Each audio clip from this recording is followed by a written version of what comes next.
नमस्कार दोस्तों, मेरा नाम है विनीत और आप देख रहे हैं मेरा YouTube channel learn with Vineet. आज हम लोग मुगल साम्राज्य से संबंधित कुछ प्रश्नों को देखेंगे और ये सारे प्रश्न जो है वो एनसीईआरटी के किताबों से निकाले गए हैं, इसलिए इसको कृपया करके इसको ध्यान से देखें। और लगभग हर कम्पिटिटिव एग्जाम में इस तरह के प्रश्न आपको मिल जाएंगे। सबसे पहले हम लोग देखते हैं प्रश्न संख्या 1 से, बारूद की तकनीक भारत में कब आया? 14वीं, इसका ऑप्शन है ए 14वीं सदी, बी 15वीं, सी 16वीं या इनमें से कोई नहीं। तो इसका सही उत्तर है 14वीं सदी। चाइना से 14वीं सदी में भारत में बारूद की जो तकनीक है वो बारूद आ गया था। उसके बाद प्रश्न संख्या 2 की ओर बढ़ते हैं। वह युद्ध जिससे मुगल साम्राज्य भारत में स्थापित हुआ, तो ए ऑप्शन है पानीपत का प्रथम युद्ध, दो पानीपत का दूसरा युद्ध, तीसरा है हल्दी घाटी का युद्ध, चौथा है तराइन का युद्ध। तो इसका सही उत्तर है पानीपत का प्रथम युद्ध। जैसा कि अभी मैंने आपको बताया कि 14वीं सदी में ही बारूद आ गया था, लेकिन लोग इसके बारे में कम जानते थे, इसका इस्तेमाल लोग नहीं करते थे। और यही बारूद के चलते ही, चूँकि बाबर, पानीपत के प्रथम युद्ध में बाबर और इब्राहिम लोदी के बीच में जब युद्ध हुआ, तो बाबर के पास 20 से 25 तोपें थी। और जब तोपें चलने लगी तो इब्राहिम लोदी की सेना में लगभग 1000 के आसपास हाथी थे, और तोपों की आवाज़ से हाथी जो है अपने ही सेना में भगदड़ बढ़ गई और अपने ही सेना को उन्होंने कुचल दिया। और कहीं ना कहीं हम लोग ये कह सकते हैं कि बाबर का जीतने का सबसे बड़ा श्रेय उसकी सेना में उपस्थित उसकी तोपें थी। अब है बाबर के पिता का क्या नाम था? तो इसका देखते हैं। ए का शेख मिर्ज़ा, बी है निगार खान, सी है कासिम खान और डी है शेख अब्दुल्ला। तो इसका सही उत्तर है शेख मिर्ज़ा। ये फरगना के शासक थे शेख मिर्ज़ा। इसके बाद है बाबर का मकबरा कहाँ स्थित है? ए है आगरा, बी काबुल, सी दिल्ली या डी लाहौर। तो देखिए, इसमें आपको कंफ्यूज नहीं होना है। सबसे पहले आगरा में जब बाबर की मृत्यु हुई तो सबसे पहले उसको आगरा में दफना दिया गया शुरू में। उसके बाद जब उसी उसी के तुरंत बाद शेरशाह सूरी से हुमायूं हार गया और इसको ईरान भागना पड़ गया और बहुत सालों तक निष्कासन झेला। उसके बाद वापस जब ये यहाँ 1555 में जब हुमायूं फिर से मुग़ल साम्राज्य को यहाँ पे मुग़ल साम्राज्य का नींव रखा, उसके बाद तब इसको उखाड़ के इसकी कब्र को काबुल ले जाया गया और वहाँ पे फिर से इसको दफनाया गया। इसके बाद आते हैं, बाबर का वास्तविक नाम क्या था? तो ए मोहम्मद अल उद्दीन अकबर, दूसरा मीर कासिम, तीसरा अब्दुल हसन और चौथा है यानी डी है जहीरुद्दीन मोहम्मद। तो इसका सही उत्तर है, इसका नाम जहीरुद्दीन मोहम्मद था बाबर का है। उसके बाद छठा क्वेश्चन की ओर बढ़ते हैं। किस मुगल शासक की पत्नी का नाम नूरजहां था?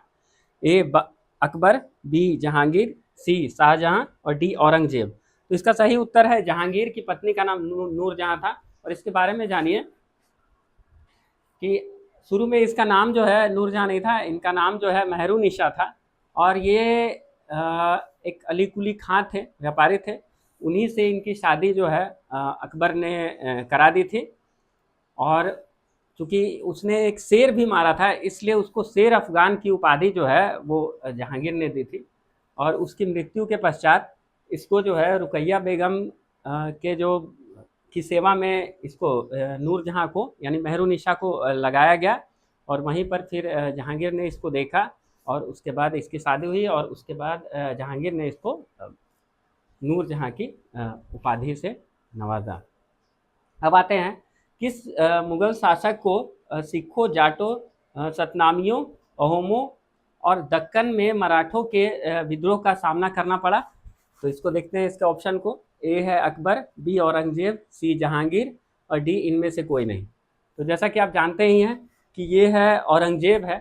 औरंगजेब का किसी से बनता नहीं था और औरंगजेब चाहता था कि पूरे भारत पे जो है वो मुगलों का शासन हो जाए और कोई धर्म नहीं रहे, सिर्फ उसका वो जो इस्लाम धर्म है वही रहे। यही कारण था कि उसकी सभी से लड़ाइयाँ होती रहती थी और वो अपने पूरे जीवन काल में इसी तरह उलझा रहा और अंत में उसकी मृत्यु हो गई। इसके बाद आते हैं, किस शासक ने लंबे समय तक मुगल अधिकार को स्वीकार करने से इनकार कर दिया? ए है अहोम राजपूत, बी है सिसोदिया राजपूत, सी है मराठा राजपूत या डी है बेहलम राजपूत। तो इसका सही उत्तर है सिसोदिया राजपूत। ये मेवाड़ के राजपूत थे और ये नहीं चाहते थे कि मुगल इन पे अधिकार कर लें, इसलिए इन्होंने मुगलों की सत्ता अंत तक स्वीकार नहीं की। इसके बाद है शाहजहां की माँ कहाँ की राजकुमारी थी? ए मारवाड़, बी राजपुत्र, सी तिलेवार या डी संदेश्वर। तो इसका सही उत्तर है मारवाड़, मारवाड़ की राजकुमारी थी। इसके बाद है हुमायूं ने भारत में मुगल साम्राज्य को फिर से कब स्थापित किया? ए का है 1320, बी 1600 ईस्वी, सी 1555 या डी 1324। तो इसका सही उत्तर है 1555 ईस्वी। चूंकि जब हुमायूं ईरान चला गया था और जब इसको पता चला कि शेरशाह सूरी की मृत्यु हो गई है, उसके कई सालों बाद तक ये सेना को इकट्ठा करता रहा और अंत में जो है इसने फिर से दिल्ली पे आक्रमण किया और 1555 में इसने फिर से मुगल साम्राज्य को भारत में स्थापित कर दिया। इसके बाद है मुगल काल में किस नदी को हीरे के लिए जाना जाता था? तो ऑप्शन देखिए, ए गंगा नदी, बी शंख नदी, सी यमुना नदी या डी दामोदर नदी। तो इसका सही उत्तर है शंख नदी। ये गुमला से निकलती है और शंख नदी में हीरे के छोटे छोटे टुकड़े मिलते थे और इसीलिए इसको जो है हीरे के लिए जाना जाता था। अब है किस पुस्तक का अनुवाद अकबर द्वारा फारसी में करवाया गया था? तो ऑप्शन देखिए, ए अकबरनामा, बी आईने अकबरी, सी महाभारत या डी इनमें से कोई नहीं। तो इसका सही उत्तर है महाभारत। देखिए चूंकि अकबर जो है वो नहीं चाहता था कि उसके जाने के बाद जो है उसको लोग याद नहीं रखे, वो हमेशा चाहता था कि वो ऐसा काम करे, वो सभी को मिला के रखना चाहता था, इसलिए उसने महाभारत का अनुवाद जो है वो फारसी में करवाया था। इसी तरह का वीडियो देखने के लिए हमारे चैनल को सब्सक्राइब करें, वीडियो को लाइक करें और शेयर करना ना भूलें। धन्यवाद।